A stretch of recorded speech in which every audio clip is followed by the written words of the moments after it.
अस्सलाम वालेकुम।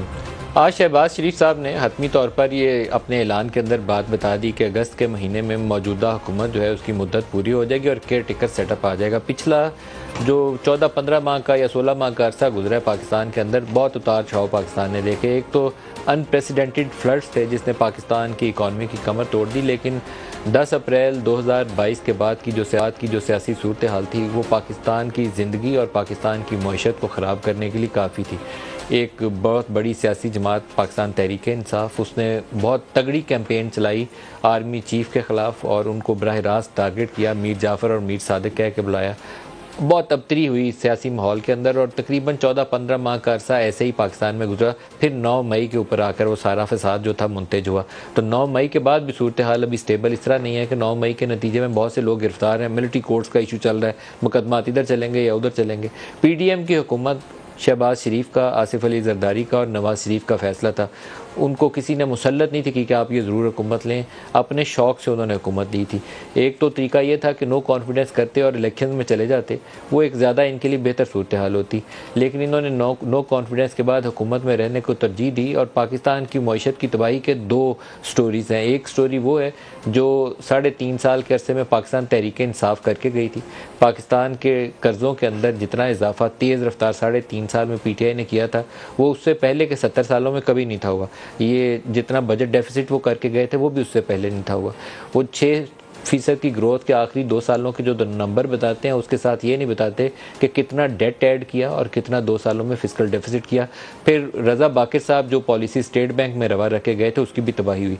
लेकिन इमरान खान की स्टोरी के जो आगे वाला 14 माह का अरसा है वो भी मईशत के अतबार से पहले से ज़्यादा तबाहकुन है। मैंने तो कहा ना कि 3.5 साल इमरान खान की जो तबाही थी वो पहले 70 सालों की तबाही एक तरफ है और इमरान खान की तबाही एक तरफ है। लेकिन इमरान खान जिस लेवल पे तबाही को छोड़ के गए थे उससे 15 माह की तबाही उससे भी आगे चली गई। IMF का प्रोग्राम बंद था, मल्टीलैटरल फंडिंग बंद थी, बायलैटरल जो पाकिस्तान के मेजर डोनर्स हैं वो तहरीक-ए-इंसाफ की हुकूमत में बंद थे। ना आपको IMF दे रहा था, ना वर्ल्ड बैंक दे रहा था, सऊदी अरब नाराज़ बैठा हुआ था, चीन एक तरफ खड़ा था कि CPEC के ऊपर पाकिस्तान ने ऐसे इशूज़ क्रिएट किए थे कि ना मामला आगे जा रहा था ना पीछे जा रहा था। ये सूरत हाल थी जब PDM ने हुकूमत संभाली। फिर इन्होंने IMF का प्रोग्राम रिवाइव किया और फिर रिवाइव करने के बाद खुद ही उसको दोबारा से तोड़ दिया। अब जो रिवाइव्ड प्रोग्राम था वो PDM का प्रोग्राम है। उसका ये कहना कि PTI का प्रोग्राम है तो बात दुरुस्त नहीं है, क्योंकि उस प्रोग्राम को इन्होंने दोबारा से नेगोशिएट किया, उसकी मुद्दत में भी इजाफा किया, उसकी रकम में भी इजाफा हुआ और फिर उसके बाद उसके ऊपर अमल पैरा करने में नाकाम हो गए। और जब नाकाम हुए तो दोबारा IMF की फंडिंग भी बंद, मल्टीलैटरल फंडिंग भी बंद और जितने बायलैटरल डोनर्स थे उन्होंने लिंक कर दिया, मशरूत कर दिया कि हम आपकी मदद करेंगे लेकिन IMF ऑन बोर्ड आएगा तो तब अपने हालात दुरुस्त करने के लिए आप पहले खुद इकदाम करें फिर हम आपकी मदद करेंगे। ये सऊदी फाइनेंस मिनिस्टर का भी जवाब था। आज जिस वक्त हम ये प्रोग्राम का आगाज़ कर रहे हैं तो एक खुशकिस्मती ये कह लीजिए, वैसे तो कर्ज़ों को सेलिब्रेट करना कोई अक्लमंदी की बात नहीं होती, लेकिन पाकिस्तान जैसे मुल्क जहाँ 24वां प्रोग्राम हम IMF का शुरू कर रहे हैं तो वहाँ ये भी एक शादियाने में जाने का ही मुकाम है कि हम डिफ़ॉल्ट करने से बच गए। IMF 24वीं बार हमें दोबारा बेल आउट करने के लिए आ गया। तो IMF का प्रोग्राम अप्रूव हो गया, $3 बिलियन का हमें पैकेज मिला। ये एक सांस लेने की गुंजाइश पैदा होगी इससे। इसके साथ हमारे जो दोस्त मुल्क हैं सऊदी अरब और UAE, उन दोनों ने भी दोबारा पाकिस्तान की मदद की और जितनी दोनों ने $3 अरब की मदद उन्होंने की है तो चाइना ने दोनों से मिला के 2 गुना $5 अरब के वो लोन्स रोल ओवर कर चुके हैं और उम्मीद ये है कि उनके आइंदा चंद महीनों में जो लोन्स ड्यू होंगे उनको भी दोबारा रोल ओवर कर देंगे। तो यूँ हमारा अगला 8-10 माह का जो सफ़र है वो पार होगा और फिर जो मुंतखब हुकूमत आए उसे फंडामेंटल रिफॉर्म्स करनी है। ये एक फ़र्ज़ होगा पाकिस्तानी कौम का कि वो इमरान खान से, नवाज़ शरीफ से और आसिफ जरदारी से पूछे कि आपको क्यों वोट दें दोबारा IMF में जाने के लिए, क्योंकि वो जाना है इन हुकूमतों ने, जिसको भी बारी मिलेगी वो IMF के पास दोबारा जाएगा। लेकिन पाकिस्तान के हालात बेहतर कैसे आप करेंगे? 8-9% आपकी बेरोज़गारी की शरह है, आपका इन्फ्लेशन जो PTI की हुकूमत में 12% था वो भी बहुत ज़्यादा था, लेकिन अब वो 30% पे पहुंचा हुआ है। बेरोज़गारी इतनी है कि जो लड़का यूनिवर्सिटी से पास आ जाता है, ये तो शहबाज शरीफ लैपटॉप बांटने जा रहे हैं, मालूम नहीं वो सारे तालिब इल्म इनको वैसे वहाँ कैसे आसानी से आने देते हैं। इनसे बहुत सख्त सवाल जो आप क्यों नहीं करते कि हम ये डिग्रियाँ लेकर बताएं नौकरी कहाँ ढूंढने जाके, सड़क पे मजदूरी करें तो आजकल वो भी दस्तयाब नहीं है। सारों को अब ढूंढना एक है कि पाकिस्तान से बाहर किसी को वीज़े मिल जाए। तो जिसको भी वोट लेना है पाकिस्तानी अवाम से, उसको इस कौम से वादा करना पड़ेगा, और सच्चा वादा, झूठ बोलने वाला नहीं कि वो 1 करोड़ नौकरियां दे देंगे और 50 लाख घर बना देंगे। ये सच्चाई बतानी पड़ेगी कि जॉब क्रिएशन कैसे होगी। पाकिस्तानी बरामदात जो है वो 25-30 अरब डॉलर पर ही फंसी रहेंगी। पिछले साल 31 अरब डॉलर थी, इस साल 27 अरब डॉलर है, 4 अरब डॉलर नीचे आ गई हैं। या इसको हम कैसे डबल करेंगे। बांग्लादेश जिसको हम कहते थे कि ये इकनॉमिकली वायबल नहीं होगा, वो 50-60 अरब डॉलर की बरामदात करके इस वक्त साउथ एशिया का बड़ा खुशहाल मुल्क है।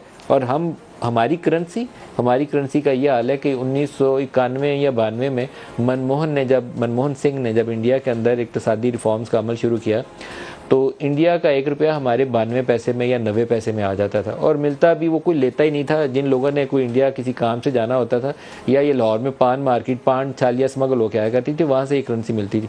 90-91 पैसे से ऊपर उसका रेट नहीं था पड़ता। आज शायद 3.5 रुपये हमारे और उनका 1 रुपया।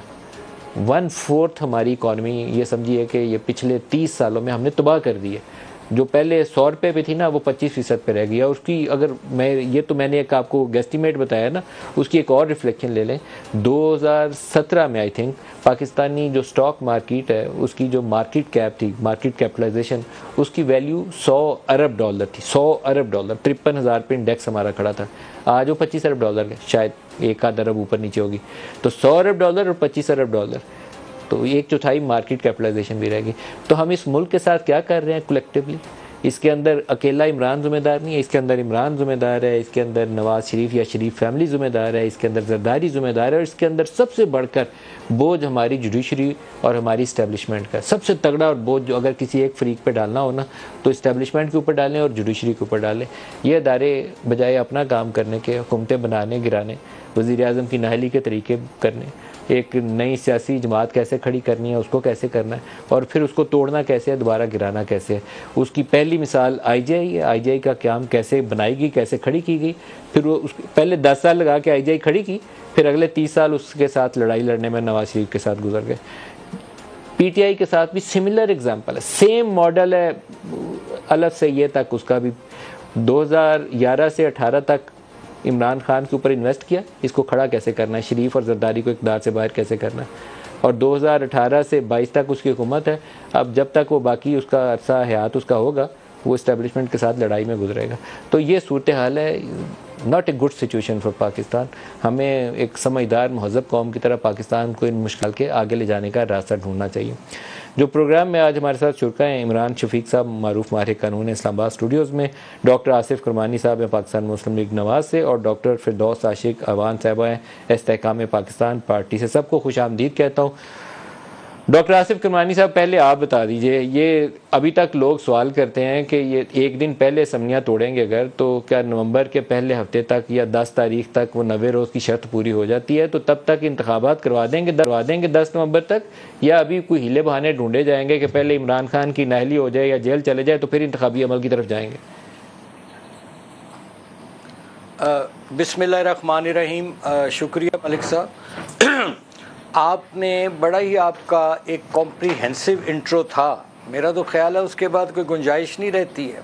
हाउएवर, आपने बड़ी एक बुनियादी नुकात जौन से थे उनको समअप किया जो पिछले 75 सालों में यहाँ हो रहा है। मैं यहाँ अर्ज़ करना चाहूँगा सर कि आज पाकिस्तान जिस नहज पर खड़ा है उसमें देखना होगा कि एक आपने ज़िम्मेदार की बात की कि फ़लाँ ज़िम्मेदार फ़लाँ। मैं समझता हूँ मिन हैसुल कौम हमारा हाउस इन ऑर्डर कभी भी नहीं रहा 75 ईयर्स से, और यहाँ अमीर तर हुआ, गरीब तर हुआ, और जिन लोगों के लिए मुल्क बना था वो या चीनी की रमज़ानुल मुबारक में लाइनों में खड़े जलील होते रहे, या खार होते हैं आटे की लाइनों में।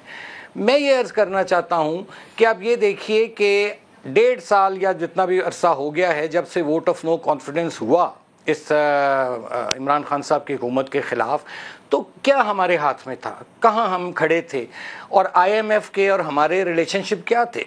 एक ट्रस्ट डेफिसिट था, और उस वक़्त सवाल ये उठता था, हालांकि हमारे लिए बड़ा आसान था और करना चाहिए था कि फ़ौरी तौर पर इलेक्शन में चले जाते, लेकिन चूँकि मुल्क के हालात माशी ये तकाजा करते थे कि नहीं भाई, यहाँ आपको अपना ज़ाती मफाद या पार्टी का मफाद या सियासी मफाद नहीं देखना है, या पाकिस्तान का मफाद देखना है।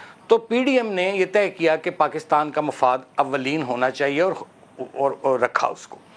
उसके बाद मैं रेपिटेशन नहीं करूँगा, आपके सामने हालात रहे। आपने यह फरमाया कि जी इन्फ्लेशन जो है 28-29% को टच कर रही है। मैं ये सवाल उठाना चाहूँगा कि नवाज़ शरीफ का जो दौर था 2017 से 2013 से 17 तक, हम 18 तक नहीं भी जाते, चलो वो शायद खाकान वाला दौर नहीं करते शामिल, तो ये देखिए 3% या 3.5% पे इन्फ्लेशन थी। लोड शेडिंग ख़ात्मा कर चुके थे नवाज़ शरीफ, दहशतगर्दी का कला कमा हो चुका था, एक अच्छी, और कराची जो कि वहाँ एक स्ट्रीट क्राइम थे वो ख़त्म हो चुके थे। बलूचिस्तान को लोगों को हमने पहली दफ़ा तारीख़ में हुआ कि बावजूद हम अपनी हुकूमत बना सकते थे लेकिन उनको हुकूमत दी पहले 2.5 साल, यानी दहशतगर्दी की कमर टूटी उस दौर में। तो क्या वजह हुई? ये असल सवाल ये है कि क्यों एक अच्छी भली चलती जमहूरी हुकूमतों को यहाँ उनका तख्ते उल्टे जाते हैं। और मुझे नहीं मालूम, चाहे वो 5 जुलाई 1977 हो, चाहे वो 12 अक्टूबर हो, और आज भी अब देखिए 13 जुलाई है। ये वो दिन है जब एक बेगुनाह शख्स अदालत के तलब करने पर अपनी बेटी के साथ आता है और उसको कोई उस पर उसका जुर्म नहीं साबित होता और उसको सिर्फ कुछ लोगों की एक ज़ाती ख्वाहिशात थी और उसको जेल में भेज दिया जाता है। और इस पर अब शवाहिद भी आ गए। किरमानी साहब ये भी बता दें कि 13 जुलाई को जब नवाज शरीफ और मरियम लाहौर में लैंड किए एयरपोर्ट पे, तो शहबाज शरीफ माल रोड के ऊपर रैली निकाल रहे, तो उसके बाद एयरपोर्ट क्यों नहीं गए? सच्चाई के साथ बताएंगे कि क्यों नहीं गए एयरपोर्ट पे उसके बाद? देखिए मैं जहाँ तक समझता हूँ उसमें जो मेरी दानिश में मैं समझता हूँ कि उस वक्त हो सकता है एक बहुत बड़े क्लैश का ख़तरा हो, जो मैं समझता हूँ, लेकिन हाउएवर जाना चाहिए था। मैं ये इसको जस्टिफाई नहीं करूँगा। मैं असल बात क्लैश की कोई बात ही नहीं थी सर, इस वक्त हमारा क्लैश की कोई बात ही कोई नहीं थी, क्योंकि उस वक्त इस्टेब्लिशमेंट के साथ ये आस लगी हुई थी कि पंजाब की सूबाई हुकूमत मिल जाएगी। लोगों को बड़ा जब तक वो एयरपोर्ट पे पहुंचे नहीं ना, तब एयरपोर्ट पे तो गए ही नहीं, वो जाते तो कुछ होता है ना। डॉक्टर फिरदौस पे भी पूछते हैं, जवाब बात लंबी हो जाएगी। डॉक्टर फिरदौस आशिक खान साहब से पूछते हैं, डॉक्टर साहब इंतखाबात पाकिस्तान में वक्फे हो जाएंगे या सर वो भट्टा चौक में हुए थे, वो बहुत बात की बात है। उस वक्त तक शहबाज शरीफ मॉडल टाउन भी जा चुके थे, शहबाज शरीफ भट्टा चौक में वहाँ क्लैशेज में हिस्सा लेने नहीं थे। डॉक्टर फिरदौस से पूछते हैं, रह गया इलेक्शन का, मलिक साहब रह गया सर, दोबारा आते हैं, बहुत लंबी बात हो गई है। डॉक्टर फिरदौस से पहले बात कर लें। डॉक्टर साहब आप बताइए, इंतखाबात हो जाएंगे 10 नवंबर तक या बात आगे जाएगी? देखिए, पहले तो मलिक साहब, जो किरमानी साहब ने एक नैरेटिव बिल्ड किया, आपने जो नैरेटिव बिल्ड किया वो आपने इकोनॉमिक फ्रंट पे जो चैलेंज रहे और फिर जिस तरह से उन चैलेंजेस को मिस हैंडल किया गया या प्रॉपरली उस तरह से वो तमाम डिविडेंड जो पब्लिक को ट्रांसफ़र होने चाहिए थे वो ना हो सके। लेकिन उसके साथ साथ जो किरमानी साहब का नैरेटिव है, मैं इनकी इस बात से तो एग्री करूँगी कि भाई ये जो उस वक्त की सिचुएशन थी, अगर उस वक्त इलेक्शन होते तो पाकिस्तान डिफ़ॉल्ट होता, क्योंकि IMF किसी केयर टेकर गवर्नमेंट के साथ नेगोशिएट करने के लिए तैयार नहीं था। और जब वो केयर टेकर गवर्नमेंट के साथ निगोशिएट ना करता तो अल्टीमेटली वो इकनॉमिक क्राइसिस जो है वो एक ऐसे तूफ़ान में बदलता कि पाकिस्तान आज जो है एक बदतरीन मौशी सूरत हाल से गुजर रहा होता। लेकिन उसके साथ पैरेलल जो कुछ किया गया, एक चीज़ थी कि आपके इकनॉमिक फ्रंट पे आपके पास रिसोर्सेज नहीं, आपके पास आपने अपनी बेल्ट टाइट करनी थी, आपने अपने वो तमाम अखराजात जो है उनको आपने कर्टेल करना था, आपने पब्लिक सर्विस डिलीवरी जो थी उसको इम्प्रूव करना था, गवर्नेंस का स्ट्रक्चर जो था उसको up to the public sentiments और एक्सपेक्टेशंस उसको ग्रास रूट लेवल तक इन्हांस करना था। लेकिन हुआ क्या कि ये वो टाइमिंग्स हैं, किरमानी साहब आप पता नहीं इससे एग्री करेंगे या नहीं, कि सबसे ज़्यादा मौजे जो हैं वो ब्यूरोक्रेसी की हुई, क्योंकि यहाँ पे सबसे ज़्यादा जो एक शहबाज शरीफ साहब को हवे के तौर पे पेश किया जाता रहा कि ये जी बड़े स्ट्रिक्ट हैं, बड़े डिसिप्लिन्ड हैं, बड़े ऑर्गेनाइज्ड हैं, बड़ा इंस्टीट्यूशनलाइज्ड अप्रोच है इनकी, and he is good administrator, ये उनका एक इंट्रोडक्शन था। लेकिन ये जब इक़्तिदार में आ गए और हर शख्स मुझ समेत वो मायूसियों का शिकार हुआ कि वो शहबाज शरीफ जिसकी फुर्तियाँ लोग पंजाब में तो देखते रहे, लेकिन वफाक में आके वो क्यों सत्तू पी के सो गया, क्यों वो फ्रंट लाइन पे आके उस ब्यूरोक्रेसी से हिसाब नहीं मांग रहा, क्यों वो सर्विस डिलीवरी पे डॉक्टर साहब सत्तू पी के सोए नहीं, किस तरह वो उठ सुबह सवेरे जाते हैं, लेकिन वो वैसे ही ठुस हो गए एज प्राइम मिनिस्टर, क्योंकि जब तक भाई वजीर आजम होता था तो एज चीफ मिनिस्टर वो पंजाब चमकते हुए नजर आते थे, लेकिन अब खुद वजारत उज़्मा की कुर्सी पे बैठ के वो ठुस हो गए, क्योंकि चैलेंजेस को एड्रेस करने के लिए जो इश्यूज दरकार थे, जो सलाहियत दरकार थी, वो उनमें नजर नहीं आई। इससे ये चीज साबित हुई कि he can be a good manager but he can't be a good leader, क्योंकि लीडर जो होता है क्राइसिस में लीड करता है। अब बताइए, इलेक्शंस का नहीं आपने मुझे जवाब दिया, क्या इलेक्शंस होंगे से पहले हो जाएंगे या नहीं होंगे? जहां तक इलेक्शन का ताल्लुक है, देखिए इलेक्शन जो है वो डेफिनेटली जो एज पर कॉन्स्टिट्यूशन और एज पर लॉ होने चाहिए और वही एक वे फॉरवर्ड है।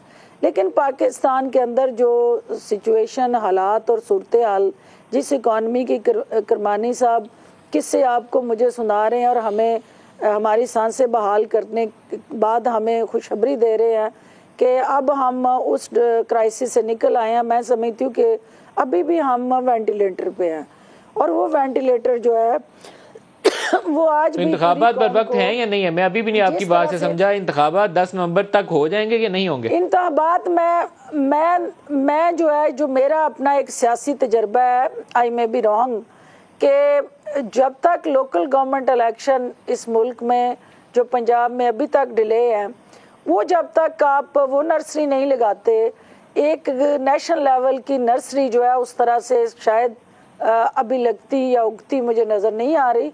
लेकिन ये केयर टेकर आपको नजर नहीं आ रही, ये तो बड़ी खौफनाक बात है। ये तो बड़ी खतरनाक बात है। मैं अपने इमरान शफीक साहब से भी इस पर राय ले लें। मेरी ख्वाहिश है कि इलेक्शन हो, मलिक साहब, मेरी ख्वाहिश है इलेक्शन हो, मेरी ख्वाहिश है कि transfer of smooth transition of power हो, मेरी ख्वाहिश है कि एक केयर टेकर स्ट्रक्चर बने जो इलेक्शन के बाद एक प्रॉपर अवामी नुमाइंदों के हवाले इक़्तिदार को हैंड ओवर करे और घर जाए। अंदेशा यह है कि पहले लोकल बॉडीज के इलेक्शन होंगे तो इसलिए कौमी इंतखाबात आगे जा सकते हैं, ये आपको अंदेशा है? देखिए मेरी ये अपनी असेसमेंट है और मेरा एक एनालिसिस है as a political worker, I may be wrong. Imran Shafiq साहब से पूछते हैं। इमरान साहब, जो कॉन्स्टिट्यूशन के अंदर 2 मुद्दतें दी गई हैं, एक 60 रोज दी गई है और एक 90 रोज दी गई है, अगर तो आखिरी दिन तक, आखिरी लम्हे तक इन ऑफिस रहते हैं शहबाज साहब तो 60 रोज है। इलेक्शन कमीशन को पता है प्राइम मिनिस्टर ने आज चले जाना 60 रोज में इलेक्शन कराने। दूसरा यह है कि एक दिन पहले समनिया 2 दिन पहले तोड़ दें, फिर 90 रोज वाली कंडीशन लागू हो जाती है। और इसके अलावा कुछ भी करेंगे तो वो गैर आईनी होगा, आइन तोड़ने के मुतरादिफ होगा। आपको क्या लगता है कि इनके पास कोई रूम है या ये कोई चोर रास्ता ढूंढ सकते हैं या with in given time frame सारा कुछ हो जाएगा? देखिए, जब ये इससे अगली सिचुएशन है वो ये कि जब ये असम्बलियाँ तोड़ देंगे या इनकी मुद्दत ख़त्म हो जाएगी तो उसके बाद इनकी जिम्मेदारी तो नहीं रहेगी इलेक्शन करवाना। उसके बाद तो जो केयर टेकर सेटअप बनेगा वो जिम्मेदारी तो यानी कि सिलेक्शन कमीशन और इलेक्शन कमीशन ऑफ पाकिस्तान ने बुनियादी तौर पर वो इलेक्शन करवाना है। अब इलेक्शन कमीशन ऑफ पाकिस्तान के पास तो बुनियादी तौर पर आइन के तहत उनकी जिम्मेदारी यह है कि वो हर हाल में 90 दिन के अंदर या 60 दिन के अंदर इलेक्शन करवाने के लिए वो तैयार हों और वो उनकी कोई लीतो लाल इसमें काम नहीं आ सकती। तो अब जो आइनी पोजीशन है, अगर कोई लोग अपनी आइनी जिम्मेदारियां अदा करते हैं तो इलेक्शन कमीशन ऑफ पाकिस्तान को अपनी आइनी जिम्मेदारी अदा करते हुए जो उन्होंने हलफ उठाया हुआ आइन के तहत, और आइन की हिफाजत का हलफ है, तो ये जो हल्फ है इसके तहत उन्होंने ये इलेक्शन करवाने हैं। उसी काम के लिए वो 5 साल तक पाकिस्तान के खजाने से आवाम से तनख्वाहें लेते हैं। इसको तो कोई कोर्ट जो है कभी अप्रूव भी नहीं कर सकती। आइन के अंदर एक तरीकाकार लिखा हुआ है, तो उसके अंदर मतलब मोहतरमा की दफ़ा एक बड़ी एक्सेप्शनल सर्कमस्टांसिस थे। 2007 दिसंबर वाला जो वाक़या था, खुदा पाक उनकी मग़फ़िरत फरमाए, उस वक्त एक सूरत हाल पाकिस्तान में तबाहकुन सूरत हाल थी। अदरवाइज कोई कोर्ट कैसे अलाउ करेगी कि आइन के अंदर 60 रोज या 90 रोज लिखा हुआ? कोर्ट ने तो पहले ही जो सूबाई असम्बलियां उनके हवाले से लाहौर हाई कोर्ट ने भी फैसला दे दिया था और सुप्रीम कोर्ट ऑफ पाकिस्तान ने भी फैसला दे दिया कि आपने 90 दिन के करवाना है। उसके ऊपर यकीनन ये डिस्कशन जरूर थी कि असम्बलियां तोड़ना का इकदाम जो था उसको पहले डिस्कस कर लें कि वो ठीक था या नहीं था, वो थी। लेकिन जो सुप्रीम कोर्ट का फैसला है और आइन है, बिल्कुल उसके वर्ड्स हैं, क्लियर है हर चीज, आप उस पर दूसरी राय रख ही नहीं सकते। बाज़ लोगों का ख्याल ये है, आप इस पर बेहतर राय दे सकते हैं, कि ये जो केसेस वेसेस नैब का चल रहा है, तोशाखाना का चल रहा है, 190 मिलियन पाउंड का चल रहा है, फिर 9 मई का भी एक पेंडिंग तलवार लटक रही है, मेरे ख्याल में मिलिट्री कोर्ट्स का फैसला हो जाए उसके बाद उसके ऊपर भी आएगा कि ये 2-3 किसी एक केस में 2-3 जो मुकदमात हैं, इमरान खान पकड़े जाएंगे, नाहिल हो जाएंगे, फिर ये इलेक्शन की तरफ जाएंगे। अगर उसमें 2-4 महीने आगे पीछे हो जाता है तो ठीक है। आपको लगता है कि इमरान इन केसेस में पकड़े जा सकते हैं? देखिए इलेक्शन के पॉइंट ऑफ व्यू से इलेक्शन साइड पे इन केसेस को लेके चलना है तो ये पॉलिटिकल इंजीनियरिंग है। और अगर अदरवाइज देखना है तो वो केसेस जो है इमरान खान साहब के ऊपर, जो तोशा खाना का जो इस वक्त केस चल रहा है सेशन कोर्ट में, जो इलेक्शन कमीशन का जो कंप्लेंट है उसके ऊपर, वो बहुत मजबूत केस है। मजबूत है, वो बहुत मजबूत केस है। आपके ख्याल में उसमें इमरान खान पकड़े जा सकते हैं? उसमें बिल्कुल इमरान खान साहब को उसमें सजा भी हो सकती है। उसकी वजह ये, हाँ, उसकी वजह ये है कि वो केस इसलिए मजबूत है कि इलेक्शन कमीशन ने पूरी इंक्वायरी करने के बाद इस चीज़ को डिक्लेयर किया है कि इमरान खान साहब ने जो एसेट और लायबिलिटीज का जो डिक्लेरेशन था वो मिस डिक्लेरेशन है और उसमें उन्होंने चीज़ों को कंसील किया है। तहफ़ की पूरी डिटेल ड्यू डेट के अंदर वहां जमा नहीं करवाई। अब अदालत ने, अब जो ट्रायल कोर्ट है जिसके पास ये मुकदमा आया है, बुनियादी तौर पर एक चीज तो एस्टैब्लिश है कि वो वाकई जमा नहीं हुए, लेकिन अब अदालत ने जो चीज़ देखनी है इमरान खान साहब को सजा देने के लिए, यानी क्योंकि फौजदारी मुकदमात में दो पहलू होते हैं, एक है मेंस रिया और दूसरा है एक्टस रियस। मेंस रिया कहते हैं मुजरिमाना नीयत। क्या इमरान खान साहब ने ये नीयत मुजरिमाना के तहत फेल किया था?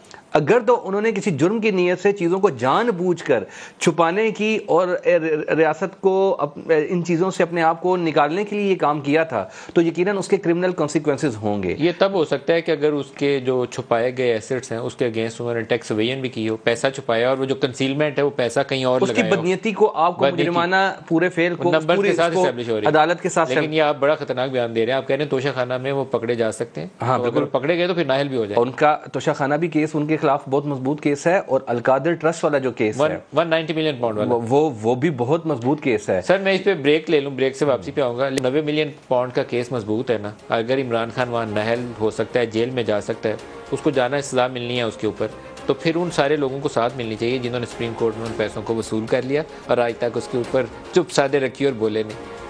इस पर आप ब्रेक के बाद, मैं ब्रेक से वापसी पे आऊंगा। बड़ा मुश्किल सवाल है लेकिन जवाब लेंगे इसके ऊपर। हमारे साथ रहिएगा।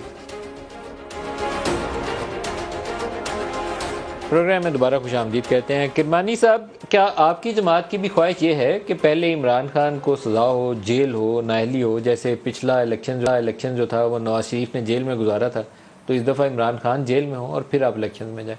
क्या आपकी है दिली ख्वाहिश आपकी जमात की? मलिक साहब, मैं आपके इस सवाल के जवाब से पहले सिर्फ जल्दी क्विकली एक कमेंट देना चाहूँगा। यहाँ मेरी बड़ी मोहतरम है डॉक्टर साहिबा फिरदौस साहिबा ने फरमाया लीडरशिप और कोई मैनेजर के हवाले से बात की उन्होंने। देखिए कि ना सिर्फ कि शहबाज शरीफ साहब ने अपनी अच्छी मैनेजमेंट माजी में शो की है, बल्कि ये पिछले 1.5 साल से जो PDM की हुकूमत है उसको उन्होंने बड़ी कामयाबी से लीड किया तमाम तर मुश्किलात और चैलेंजेस के बावजूद, और उसका ये नतीजा निकला कि आज अल्हम्दुलिल्लाह कि कम अज़ कम पाकिस्तान डिफ़ॉल्ट से निकल आया है। हैविंग सेड दैट, अब आपके सवाल की तरफ मैं आ रहा हूँ कि देखिए मलिक साहब, गुजारिश ये है कि हमारी ख्वाहिश हो, किसी की ख्वाहिश हो, इसमें देखना ये कानून क्या कहता है। क्या जिस तरह नवाज़ शरीफ को बेगुनाह सज़ाएँ दी गई वो तो भुगत गया, लेकिन इमरान खान साहब के जो ख़िलाफ़ केसेस हैं, जैसे ये वकील साहब भी हैं, मोहतरम तशरीफ़ फरमा हैं, मैं समझता हूँ कि बड़े वो मजबूत केसेस हैं और उसके एविडेंस भी मौजूद हैं। और अब तक तो इमरान खान साहब के साथ एक स्पेशल सलूक किया गया। कभी घर बैठे उनको ज़मानतें मिलती रहीं, कभी गाड़ी में बैठ के ज़मानतें लेते थे, और कभी ऐसा भी हुआ अक्सर कि वो अदालतों में पेश नहीं भी हुए तो ज़मानतें हुई। और मैं इमरान साहब के लिए सिर्फ यही कहना चाहूँगा कि वो ख़ुद ये क्लेम करते हैं कि पाकिस्तान में एक दो नहीं एक पाकिस्तान होना चाहिए। तो मैं उम्मीद करता हूँ कि जो भी कानून के तहत कार्रवाई होगी, और अगर इमरान साहब कहीं गिल्टी हैं तो उनको कानून का सामना करना पड़ेगा, अगर वो गिल्टी नहीं है तो कानून उनको कुछ नहीं कहेगा। लेकिन मैं समझता हूँ बड़े सख्त अल्फाज का चुनाव किया करते थे तोशा खाना के मामले में। वो कहते थे यूसुफ रजा गिलानी नाम लेकर उसको कहते थे, बड़ा ही बेशर्म आदमी। देखे ना, वो हीरो का हार घर ले गया खुद, लेकिन अब उन्होंने खुद वही काम किया। लेकिन एक मेरा सवाल है आपसे कि वो तो बेशर्मी का काम वो खुद कहता था, उसने खुद भी किया, तो जाहिर है बेशर्मी का ही काम किया। लेकिन कौन सा लीडर ऐसा है जिसने पाकिस्तान से, कौन सा वज़ीर आज़म है जिसने तोशा खाना के तोहफे अपने घरों को नहीं लेके गया? मैं तो इस सारे काम को वैसे बहुत ही बेशर्मी का काम समझता हूँ, क्योंकि इतने बड़े बड़े लोगों मलिक साहब इस तरह के तोहफे ऑक्शन करके किसी चैरिटी को देने चाहिए, बच्चियों की तालीम पे लगाने चाहिए। ये सारे घरों को ले गए। मैं इस पे अर्ज करना चाहूँगा ज़रूर। मैं इसकी चीज़ के ही हक़ में नहीं हूँ जी, और मैं समझता हूँ कि इंशाअल्लाह ताला कि जब PMLN अगर अल्लाह ताला ने मौका दिया इलेक्शंस के बाद गवर्नमेंट फॉर्मेशन का, तो हम कोशिश करके करेंगे, बल्कि मैं इसमें अपना मेरा जितना भी रोल होगा मैं ज़रूर प्ले करूँगा कि तोशा खाने की चीज़ जो है उसको बिल्कुल किसी भी वज़ीर आज़म या किसी भी सरकारी ओहदेदार के पास नहीं ले जानी चाहिए, चाहे वो कीमत करे उसकी दे के एवेल्यूएशन करे। नो, ये एसेट है पाकिस्तान का, और इसको अगर आपने बेचना है एवेल्यूएशन करा के बेच के और जनरल इसका पब्लिक में इसको दें, जैसे नीलाम करें, जो भी करें। अगर आप नहीं रखना चाहते, मैं एक मिसाल दे रहा हूँ, और वो जो पैसा है वो अवाम की फलाह बहबूद पर खर्च किया जाए। 75 साल से मलिक साहब बच्चियों की तालीम पे लगाएं जी, बच्चियों की निकल गई हैं, उनको पढ़ाएं, उनको तालीम पर लगाएं, तालीम पर लगाएं, उनको लैपटॉप्स दें, कम से कम जो मॉडर्न टेक्नोलॉजी है उससे इक्विप करें उनको। आखिर जो डॉक्टर साहब एक और इशू है, 98% लोग हैं, प्रोग्राम आगे चलाते हैं सर। डॉक्टर साहब एक और इशू जो है वो हमारे पॉलिटिशियंस की स्टैंडिंग है इंटरनेशनल कम्युनिटी के अंदर। इमरान खान को बैनुल-अक़वामी सतह के ऊपर जितनी इमदाद मिली उसके अंदर उस वक्त की इस्टेब्लिशमेंट ने रोल अदा किया। जनरल बाजवा और जनरल फैज़ जाके मुलाकातें पहले करते थे गल्फ़ कंट्रीज से, और फिर जाके वो ये इमरान या इनके फाइनेंस मिनिस्टर जाते थे तो वो पैकेज अनाउंस होता था। अभी भी वो सूरत हाल 100% वैसे ही है। ये जो पैकेज अनाउंस हुआ है सऊदीज़ का, ये आर्मी चीफ ने नेगोशिएट किया, जो UAE का अनाउंस हुआ उन्होंने नेगोशिएट किया, चाइना के रोल ओवर के लिए उन्होंने बात की। तो ये हमारे पॉलिटिशियन या पॉलिटिकल गवर्नमेंट की जो स्टैंडिंग या क्रेडिबिलिटी थी वो इस काबिल नहीं है कि उसके ऊपर दुनिया मान के उनको कहे कि जाओ पाकिस्तान मुश्किल में रिलीफ ले लो। GHQ को निगोशिएट करना पड़ता।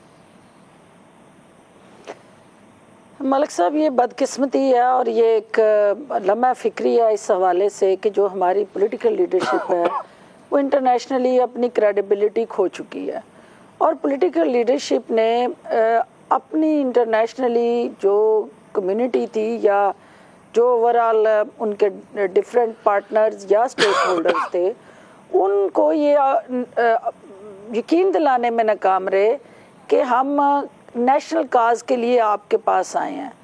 लोग ये जो भी जाता रहा हुक्मरान, उसको ये मैसेज जो है बिहाइंड द सीन ये जाता रहा उस कंसर्न इंटरनेशनल लीडर को कि ये नेशनल काज नहीं, पब्लिक काज नहीं, ना ये नेशनल इंटरेस्ट के लिए आए हैं, ये अपनी ज़ात और अपने इंटरेस्ट के लिए आए हैं। क्योंकि इससे पहले जो मिसमैनेजमेंट ऑफ फंड्स होती रही, जो मिस अप्रोप्रिएशन होती रही, जो जिस तरह से भी उन पैसों का गलत इस्तेमाल होता रहा, प्रॉपर अकाउंटेबिलिटी मैकेनिज्म नहीं था, कोई ऐसा उसके साथ जुड़ा कोई रिफॉर्म्स एजेंडा। क्योंकि जो पैसे देते हैं या डोनेशन देते हैं या सपोर्ट देते हैं, वो एक्सपेक्ट करते हैं कि आप उस पैसे को वैल्यू एडिशन में लगाएं, आप उस पैसे को जो है वो उन रिफॉर्म्स की तरफ लेके जाएं कि जिससे आप तो अपने पाँव पे खड़ा हो।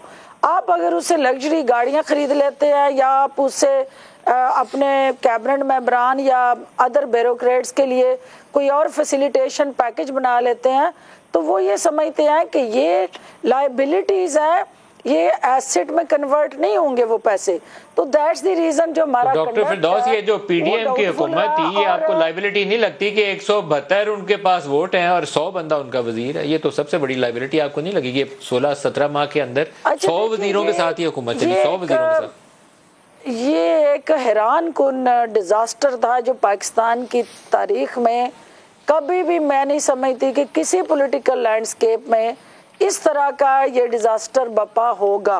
क्योंकि पाकिस्तान का जो सरनामा है उसके अंदर बड़े बड़े ऐसे कारनामे सरजद होते रहे कि पब्लिक ने उनको डिसलाइक किया और इंटरनेशनली भी उस पर क्रिटिसिज्म हुआ। लेकिन शहबाज शरीफ साहब का ये जो सबको सीने से लगा के ऑब्लाइज करके कैबिनेट में बिठाने वाला अमल था, ये सब के लिए जो है वो हैरान कुन है और दुनिया इस पे हंस रही है। एक तरफ हम अच्छा, मुझे एक बात बता दें, ब्रेक करीब आ गई डॉक्टर साहब, एक बात आप बता दें, ओन चौधरी और वो नुमान लंगड़ियाल, उन्होंने कैबिनेट से इस्तीफा क्यों दिया? नहीं देखिए मलिक साहब, ये प्रिंसिपली हमारा डिसीजन हो चुका हुआ है, और चूंकि तरीन साहब पाकिस्तान से बाहर थे, आते ही फिर उनके घर में जो एक अनफोर्सीन एक इंसिडेंस हुआ, तो वो डिसीजन उन्होंने सबमिशन का उन्होंने लेना है। आज मैं देख रही थी मुख्तलिफ चैनल्स पे चल रहा था कि उन्होंने कैबिनेट से रिज़ाइन करके वो रेजिग्नेशन सबमिट की है। वो रेजिग्नेशन तरीन साहब के पास है और वो ये वजह इस्तीफे की क्या है? एक्यूरेट टाइमिंग आप तो वैसे ही 4 हफ्ते हैं, आप इस्तीफे की वजह क्या है?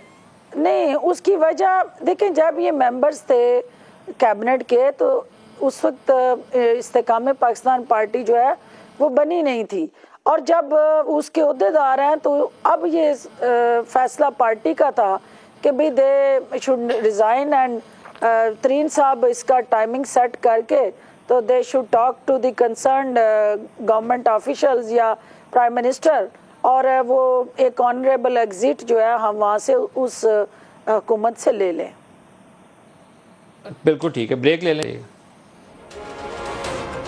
Welcome back. शफीक साहब, आपका ख्याल ये है कि इमरान खान के ऊपर तोशा खाना बड़ा भारी केस है, और ये जो अलकादर और 190 मिलियन पाउंड जो है ये भी बड़ा भारी है।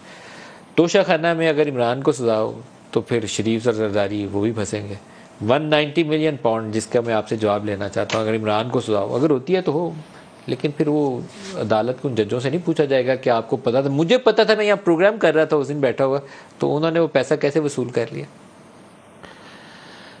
देखिए, जहाँ तक बुनियादी तौर पर जो मालूमात हैं उनकी मौजूदगी का होना वो एक अलग मैटर है। देखिए, एनसीए की स्टेटमेंट उनकी वेबसाइट पे जारी हुई है एंड एवरीवन नोज इट कि वो पैसा पाकिस्तान को दिया गया। सुप्रीम कोर्ट में जमा करते हुए उनका फ़र्ज़ नहीं है पूछना कि पैसा कहाँ से है?